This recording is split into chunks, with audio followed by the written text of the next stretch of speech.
Bang, abang berhenti kerja bang, abang tak boleh buat bang. Saya berhenti, saya berhenti. Gaji pun tak dapat juga. Jadi kasihan sekali gitu. Jadi udah sampai dalam kok ini nggak bayar gitu kan. Jadi ada orang Indonesia juga tuh. Iya, luar biasa sekali ya. Jadi sebenarnya betul-betul sangat menyentuh sekali. Kayaknya menjadi buku yang ada menjadi buku itu. Terus juga banyak dengan orang Indonesia dan beberapa juga ini juga gitu ya. Ya boleh untuk apa sih kayak bantu bareng-bareng lah. Nah, jadi enaknya kita sharing berkaitan dengan itu. Tadi di PNS di apa itu? Oh iya boleh. Beliau alhamdulillah mungkin insya Allah tahadus bin nikmah ya, bukan ria, karena memang udah terjadi berapa ya 10-20 tahun yang lalu di mana beliau itu bergabung menampung beberapa TKW, TKI yang mereka biasanya mau pulang ke Indonesia nggak bisa, kemudian juga ada beberapa kemarin kita datang ke Bandung, ada yang orang Bandung di sana kemudian tampung di rumahnya, kemudian dikhususkan untuk bahasa Inggris juga. Dan ini mencerita tentang ABK, anak buah kapal yang ternyata tinggal di rumah beliau, tapi karena dia agak sedikit durhaka, salah satunya itu masa dia di rumah beliau itu dianggap ini rumahnya gitu, akhirnya diusir kan gitu. Kalau cerita coba kayak gimana? Ya, sebenarnya saya bahasa Indonesia itu nggak ngerti, terus langsung saya mulai ngerti bahasa Indonesia tahun 88 waktu saya berkumpul dengan anak-anak kapal ABK kapal itu kan sering nongkrong di tempat cari kerja itu, terus nggak ada kerja pulang rumah saya, jadi saya tampung makannya, terus saya tampung kalau mau pulang kan diusir sama imigrasi suruh pulang, saya kasih uang tambangnya, ya pulang aja nanti datang lagi. Terus kalau nggak ada baju sih saya ngasih baju. Terus itu jadi udah lama tuh sebelum saya nikah. Setelah saya nikah tuh satu-satu menghilang karena malu kan, ngumpul lagi di rumah saya.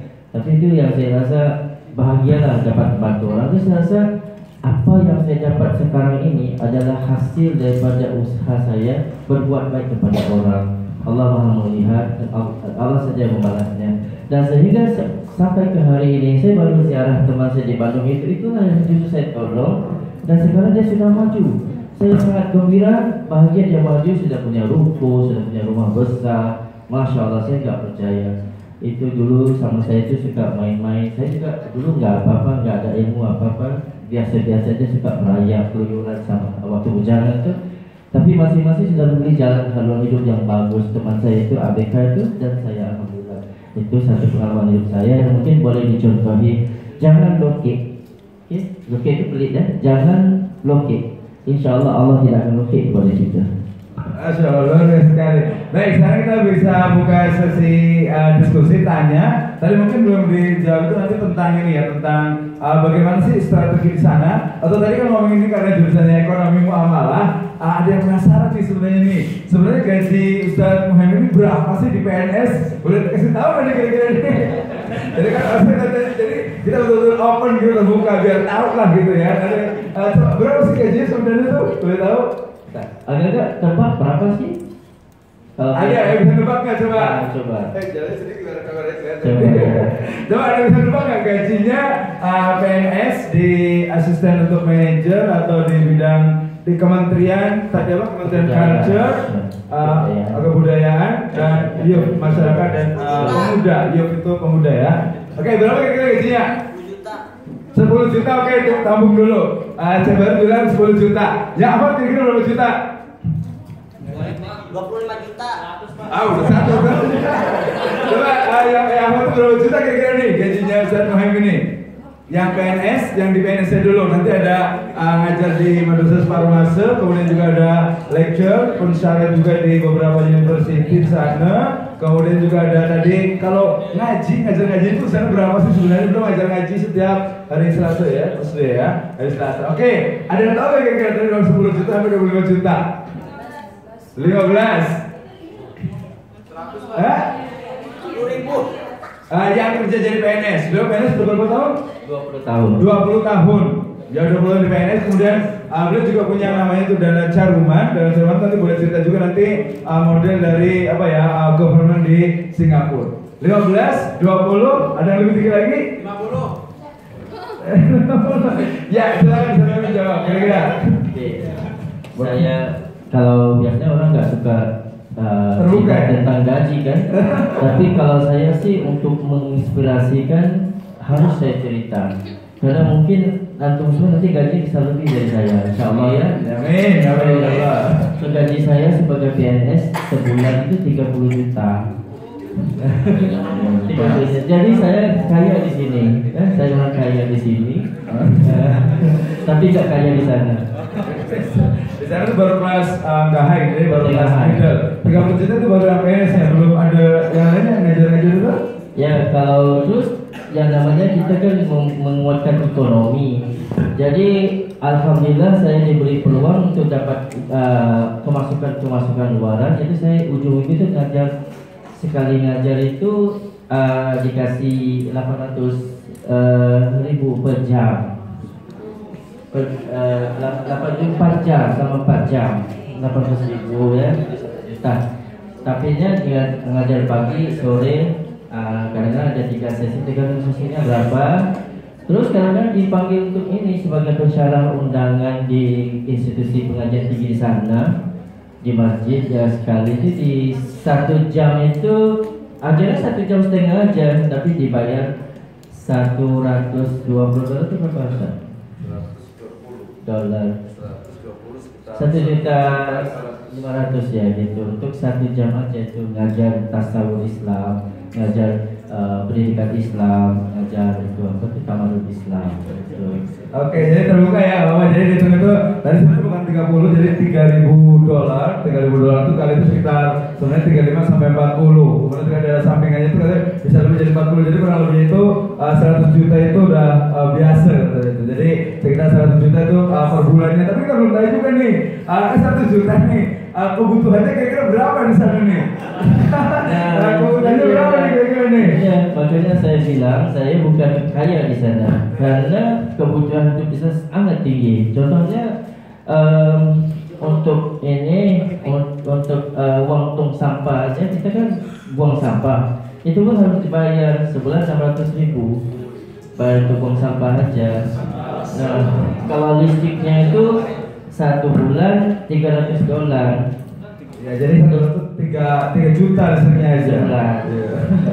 Jadi kalau yang rasa mau kerja di Singapura itu harus bikin pikiran seperti itu ya, biar nggak kecewa, nggak kaget, atau culture shock.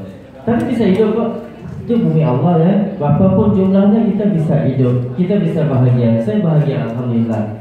Kita sesuaikan aja. Tapi kalau saya sih enaknya kaya. Jadi hidup itu memang perlu dibantu walaupun misalnya gaji 100 juta tapi kebutuhan listrik aja udah 3 juta, belum lagi untuk yang lainnya gitu ya. Oke, menarik. Ini juga biasa di kemana kita ikut baca beberapa 2 kali 3 kali untuk financial planning juga. Itu ada model yang paling sederhana, makanya kita kasih tugas untuk itu. Bagaimana sebenarnya memplan untuk ini ya, untuk apa, untuk keuangan keluarga terutama. Tapi itu tempat lain. Baik, mungkin ada yang mau bertanya dulu, silakan tentang Muslim minority di Singapura. Termasuk tadi kita nanti akan diskusikan satu lagi tentang bagaimana pemerintah di sana itu sebenarnya memperlakukan minoritas. Termasuk dan juga perkembangan dari berbagai aliran, terus tadi yang Syiah gitu ya. Banyak juga kemudian sekularisme, termasuk lifestyle dari Muslim di sana sebenarnya bagaimana. Baik, kita berikan kesempatan untuk yang bertanya. Silakan in English or Arabic please. Satu ada Linawati. Oh, Halimah, Halimah, ada Cebarit. Ada satu lagi yang bertanya. Apa kasih di Indonesia atau Bali atau Tasir, Syria? Ya, ليس بالعربية.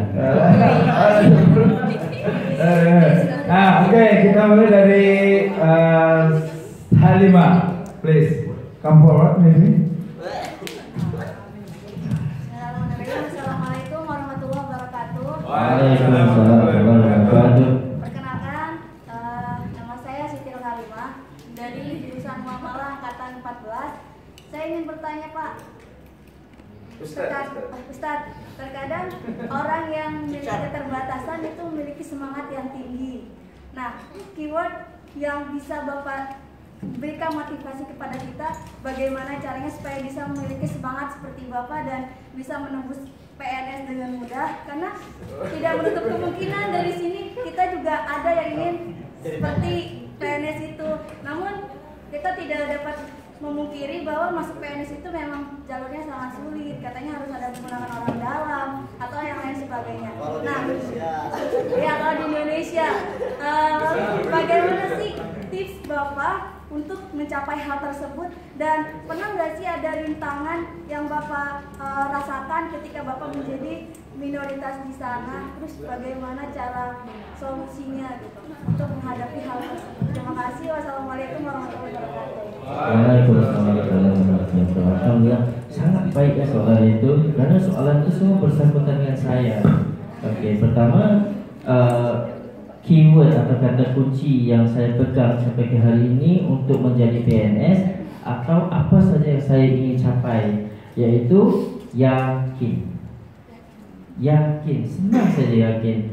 Saya beri beberapa contoh yakin ya bahwa saya bisa. Kan ada di Malaysia, kan ada ini Malaysia boleh kan.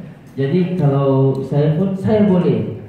Walaupun kalau sekali pandang itu tak boleh, tapi saya akan merasakan saya boleh, karena saya yakin Allah Ta'ala akan membantu ya. Boleh itu artinya bisa gitu Bisa. ya. Malaysia bisa gitu. Malaysia boleh. Ya. Kalau mau malah bisa gitu. Bisa, saya bisa. Ya, saya sering ikuti pelatihan dan diajari jangan sekali bilang nggak bisa. Saya kurang pasti, tapi saya akan berusaha. Ya, jadi yakin. Ya, kalau saya bilang harus ada PD, ya. PD itu percaya diri. Sama juga di sana, percaya diri, keyakinan diri. Oke. Jadi saat saya nak mohon kerja di PNS, memang sangat besar cabarannya. Tadi saya dah ceritakan bahawa saya dilecehkan. Masa mau melamar kerja di PNS ditanya, kalau kamu dikejar anjing, apa reaksi kamu? Kalau kamu ditanya seperti itu, agak-agak bisa terima tak? Kepikiran juga kan? Relevansinya di mana sih kejar anjing sama kerja PNS itu? Kan? Karena saya dipelajari sudah mungkin dari ketahuan ini nggak bisa.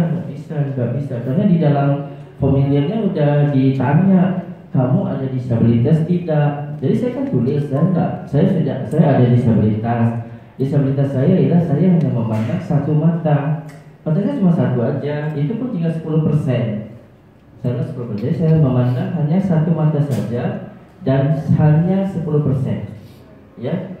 Nah, itu kan kalau sekali pada ini nggak bisa nih mau kerja PNS nih, gawat nih, bisa rusak semua. Mau masuk tentara aja nggak bisa. Di sana kan tentara kan compulsory, wajib. Nah, bila saya dites matanya itu langsung nggak bisa, nangis saya pulang. Saya mau jadi tentara karena kalau tentara itu dapat gaji besar. Tapi masa kalau dia senjata mati semua nanti kan, yang nggak bisa dikenali mana yang musuh, mana yang kawan kan, jadi gawat dah. Nah, itu tantangan saya. Itulah yang tantangan saya itu keterbatasan saya ya dipelecehkan. Nah, sebagai masyarakat saya dipelecehkan. Contohnya kalau saya mau itu ketidakadilan society itu, ketidakadilan masyarakat itu, kalau mau ngasih, oh kamu upaya. Kalau kamu bisa nih, ngapa minta-minta gitu kan. Tapi kalau mereka kalau kita meminta manfaat itu bagaimana ya, harus ini. Kadang-kadang mereka merasakan oh ini bisa. Kadang-kadang mereka kalau merasakan mereka dirugikan akan merasa kamu ini tidak layak, gitu ya.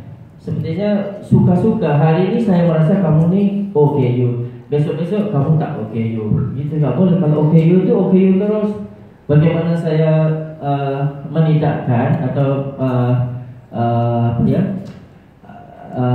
menyangkalnya, saya tetap OKU. Jadi tapi di sana society itu kalau tidak adil itu, kalau dia suka, oh kamu saya tak OKU hari ini, besok tidak gitu. Jadi itu ketidakadilannya, ya. Jadi karena sulit itu. Contohnya, saya mau belajar. Contohnya mau belajar di mau jadi guru. Sebenarnya saya ambisi saya. Sini ambisi tak bagus saja. Oh di sini obsesi ya. Oh saya oke.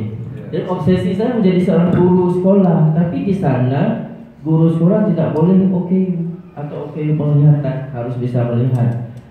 Nah jadi saya itu rasa kok nggak bisa, saya bisa standing dengan guru-guru lain, ada kelayakan bisa, tapi karena keterbatasan nggak bisa. Oh, gimana sih? Dengan izin Allah Ta'ala, saya menjadi guru di bidang agama. Dan ternyata saya sudah jadi guru sudah 10 tahun di bidang agama. Berarti itu ketidakadilan society, masyarakat memandang daripada luaran saja. Jadi istilahnya don't judge a book by its cover. Jangan hanya melihat sesuatu dari luaran saja. Semoga saya sudah menjawab soalan yang diajukan kepada saya tadi. Oke, nanti kalau Mas boleh ini lagi ya, boleh lihat di Facebook juga atau nanti juga bisa. WhatsApp juga baik. Memang ini dari sisi penglihatan memang tadi 10% berarti ya. 10% aja. Jadi sebelum kita yang kelihatan jelas itu malah kadang ini. Baik. Tadi kalau solusinya satu lagi itu untuk solusinya nih, biar tadi selain yakin gitu. Kira-kira apa tuh untuk biar kita ya semangat terus gitu. Orang lain yang oke aja semangat, kita kok yang normal itu nggak kurang semangat kadang gitu. Apa solusinya itu? Nah, saya berpegang pada teori tawakal. Dalam Islam itu harus kita berusaha memohon kepada Allah dan terus kita serahkan kepada Allah Ta'ala. Gampang saja, itu saja, karena bagi saya itu yang terbaik. Karena kita bisa merancang, tapi Allah Ta'ala bisa menentukan yang lain. Jadi kita, contohnya saya dalam bidang bahasa Mandarin itu, saya belajar lebih dari 10 tahun dan hasilnya saya sudah bisa ke taraf advance dan bisa jadi terjemah di sana. Kalau surat-surat pemerintah itu saya terjemahkan dari bahasa Inggris dari bahasa Mandarin ke bahasa Inggris. Nah, bahasa Jawa juga saya nggak ngerti bahasa Jawa tuh, tapi saya merasa saya orang Jawa kok, orang ngerti bahasa Jawa, piye tau? Jadi saya rasa nggak boleh, saya harus ngerti bahasa Jawa. Di sana teman-teman Indonesia saya bahasa Jawa, saya mau berkomunikasi pakai bahasa Jawa gitu. Jadi saya belajar sendiri. Saya ke perpustakaan itu ada bukunya di Singapura tuh. Nah, saya cari bawah sastranya, saya telepon ke Gramedia sini nggak ada. Saya telepon ke toko-toko buku besar di sini nggak ada. Saya usaha tuh dan diizinkan Tuhan saya dapat. Malah saya dapat di Singapura buku kamus Jawa itu. Saya beli $46, 400 ribu saya beli. Dan sampai saat ini saya simpan menjadi satu bahan referensi saya untuk bahasa Jawa. Bahasa Keramalnya, bahasa Mongolnya. Jadi saya senang dengar lagu-lagu Jawa. Saya senang dengar itu pidato-pidato Jawa dan ceramah-ceramah agama dalam bahasa Jawa. Oke, baik. Kalau udah sekali kita lanjut ke pertanyaan kedua. Akhi Cebarit, please. Tafadhol. Mau nanya apa nih? Silakan. Oh ya, tadi sebelum tadi kan saya sampai terlupa, yaitu apa? Beliau juga dapat sertifikat untuk akta. Akta itu apa? Akta itu? Ya, itu akta itu berarti Advanced Certificate of Training and Assessment. Jadi sebagai seorang trainer dan assessor. Sebenarnya akta ini saya baru dapat Oktober lalu. Saya masuk ke situ sebenarnya sejarah 3 bulan saja kursusnya. Tapi oleh karena jaraknya jauh-jauh tuh, jadi sampai 5 bulan. Bayar berapa tuh? Saya bayar $1.700. Kalau untuk orang asing $5.000. $5.000 berarti 50 juta berarti hanya untuk ini ya, apa untuk sertifikat itu ya. Tapi pengalaman saya masuk di situ, saya waktu itu pakai peci putih kayak Pak Haji gitu. Dan mereka bertanya, oh ini Pak Haji bisa nggak nih? Terus nggak bisa melihat lagi gitu. Udah Pak Haji nggak bisa lihat lagi ya. Terus kan bila kita kan self introductionnya. Jadi ada yang ketua polisi, ada yang ketua lecturer besar. Pak saya hanya PNS biasa aja. Dan bila saya jalan itu, alhamdulillah saya dapat lulus dengan keputusan yang baik dan jadi pede, makanya saya pede berdiri di sini. Oke, baik. Jadi akta untuk yang baik jadi trainer, boleh juga untuk ini di akta ini ya untuk trainer ya. Baik, coba silakan teman-teman. Assalamualaikum warahmatullahi wabarakatuh. Maju dikit sebelah sini. Assalamualaikum warahmatullahi wabarakatuh. Biasa itu nyari Sunda, maka perang oke bahasa Sunda tuh. Bangga. Cobian. Santai baik. Cobian dari bahasa Sunda, Kang Cebarit. Bangga.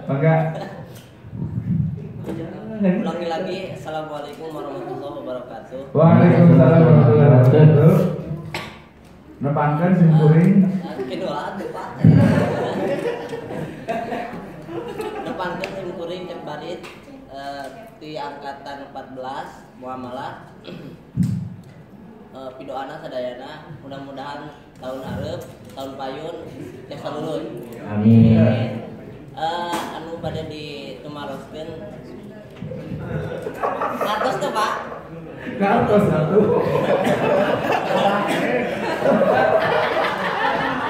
Iya kan udah gitu. Monggo lanjut. Gak apa-apa pakai bahasa Sunda. Coba lah dulu. Itu gak ngerti itu gede tuh. Ya baik, pakai bahasa Indonesia saja. Oh iya. Yang saya tanyakan pertama banyak pertanyaan. Boleh. Yang pertama bagaimana kondisi Islam di sana? Ya di Singapura kan Pak ya? Ya di Singapura. Menurut sejarah dan berita-berita gitu kan, sedangkan di Singapura adalah ibarat kata jajahannya orang Chinese.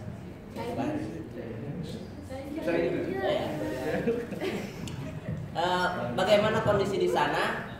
Apakah Islam di sana itu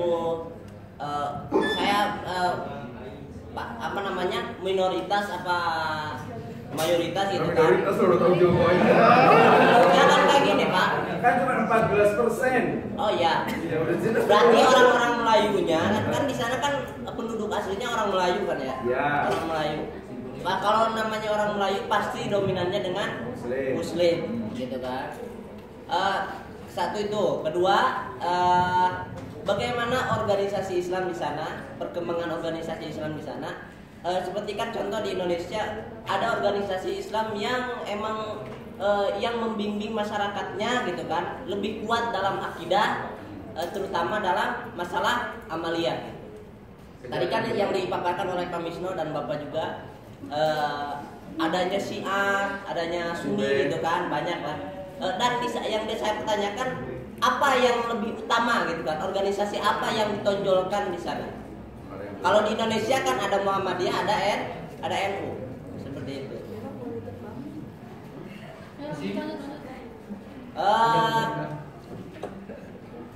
Apalagi ya? Ya mungkin segitu aja dulu ya. Ya baik. Jadi pertanyaan pertama tadi itu tentang ini ya. Mungkin sejarah juga boleh sekilas kenapa dulu Singapura itu yang dikuasai memang milik Muslim, kemudian beralih ke Chinese ya, ke Tionghoa, tapi dikit aja. Terus yang kedua itu tadi kalau minority mereka jadi minority hanya 14%. Jadi mungkin sukanya dulu atau dukanya dulu deh? Kayaknya dukanya dulu deh. Jadi sebenarnya duka Muslim minority di Singapura. Nanti terakhir closing kita adalah walaupun minority kita tetap berjuang gitu. Betul. Ya, terima kasih atas soalannya. Soalan ini sangat berat ya, karena menyangkut paut tentang sejarah dan polisi barangkali. Tapi saya akan coba menjawab dengan sebatas kapasitas saya lah. Oke. Pertama tentang memang masyarakat Singapura dulu adalah sebuah negara Melayu, sebagian daripada tanah Melayu kan. Tapi mungkin kerana masalah politik mereka pun berpisah daripada Malaysia dan menjadi sebuah negara independen, negara merdeka. Nah, setelah mencapai kemerdekaan itu bilangan penduduk itu dari tahun ke tahun sampai ke hari ini kaum Melayu menjadi kaum minoriti sebanyak 14% saja. Nah itu sebenarnya kalau tadi Pak Dr. Munyo saya menceritakan tentang duka dan sukanya, tapi saya lebih suka bersikap positif dan saya rasa berita-berita di luar yang mengatakan bahawa masyarakat Melayu minoriti terpinggir, tersisih, itu hanya pandangan dari luar. Tapi saya sebagai rakyat di sana merasakan justru kita sebagai minoriti itu kita lebih boleh menjalani agama dengan kuat, boleh menjaga Islam dengan lebih baik lagi, dan sepatutnya dicontohi oleh negara-negara yang majoritinya orang Islam. Okey. Tadi saya ada ceritakan tentang keterbatasan dalam menjalankan kegiatan agama, tapi bagi kami itu tidak menjadi masalah kerana fokus Islam di Singapura ialah Islam wasatiyah atau Islam moderate. Jadi kita digalakkan oleh pemerintah dan juga badan-badan Islam semuanya menuju kepada Islam moderate atau Islam sederhana. Kalau di sini sederhana mudah kan? Di sana sederhana itu pertengahan.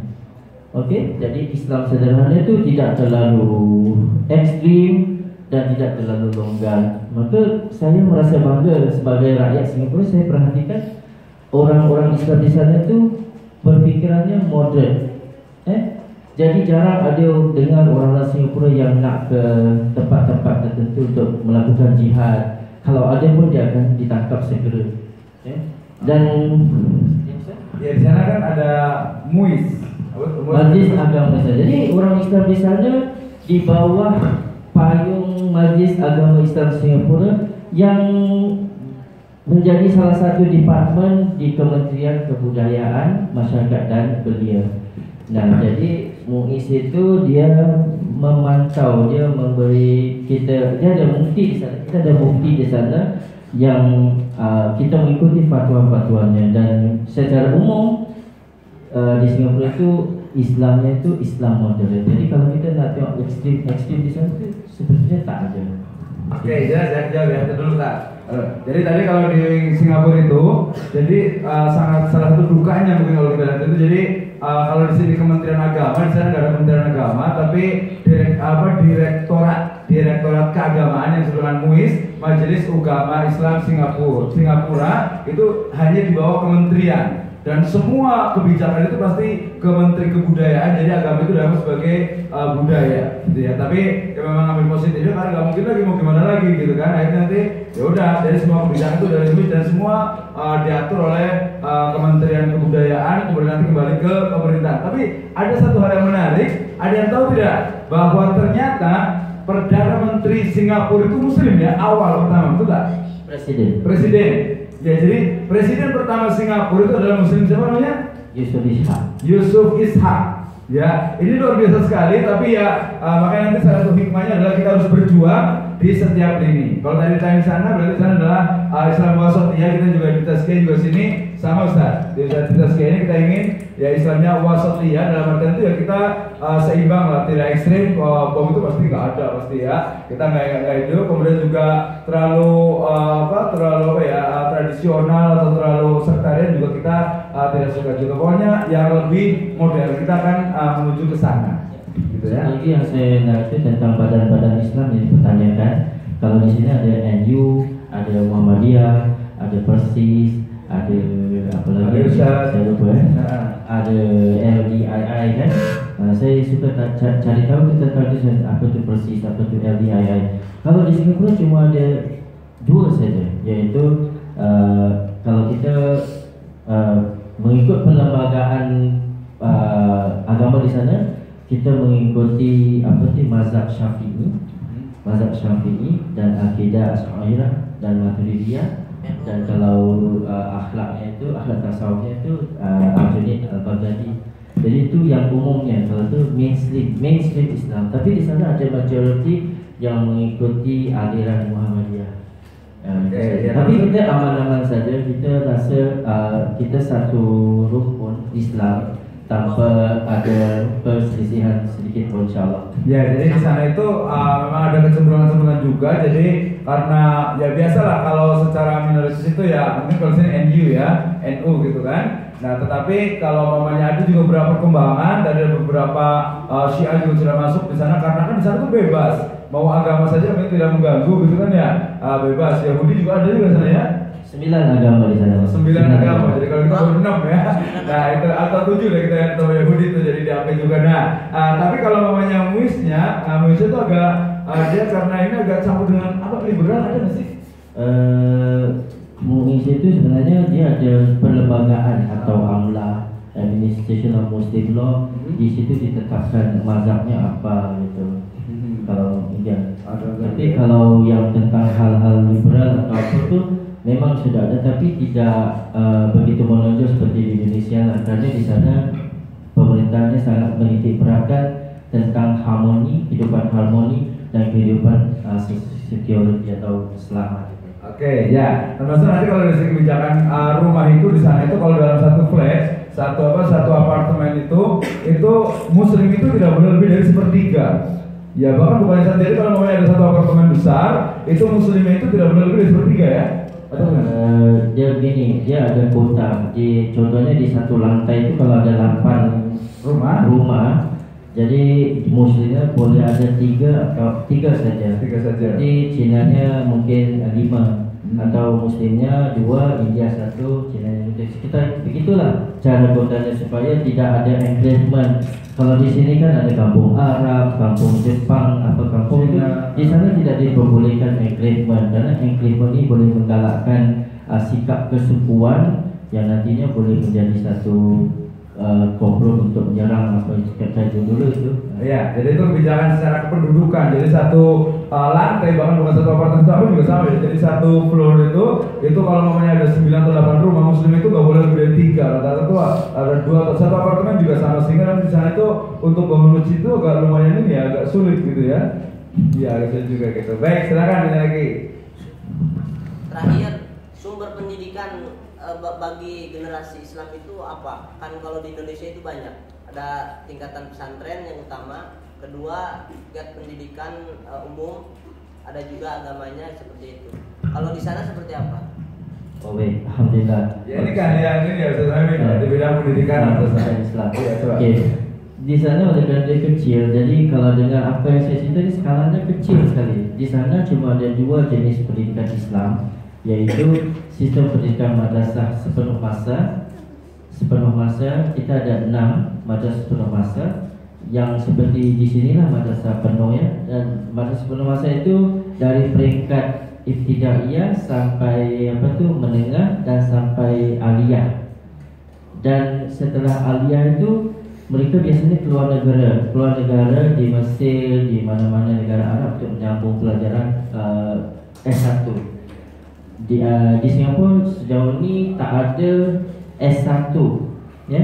Saya S1-nya di College Islam Muhammadiyah di Singapura. Itu swasta. Tapi kalau perintahnya tak ada. Jadi harus keluar ke luar negeri. Nah, itu madrasah sepenuh masa.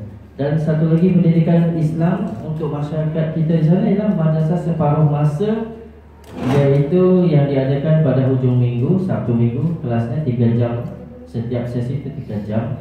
Dari peringkat TK, lepas itu sistemnya gini, dia ada sistem alive education, iaitu belajar agama setiap hari. Itu nama programnya. Jadi dia ada Kids Alive dari usia 5 hingga 8 tahun. Jadi selama 4 tahun ya, jadi 5 tahun, 6 tahun, 7 tahun, 8 tahun Kids Alive. Terus Twins Alive 9, 10, 11, 12. Teens Alive 13, 14, 15, 16. Youth Alive dari umur 17 hingga 22 tahun.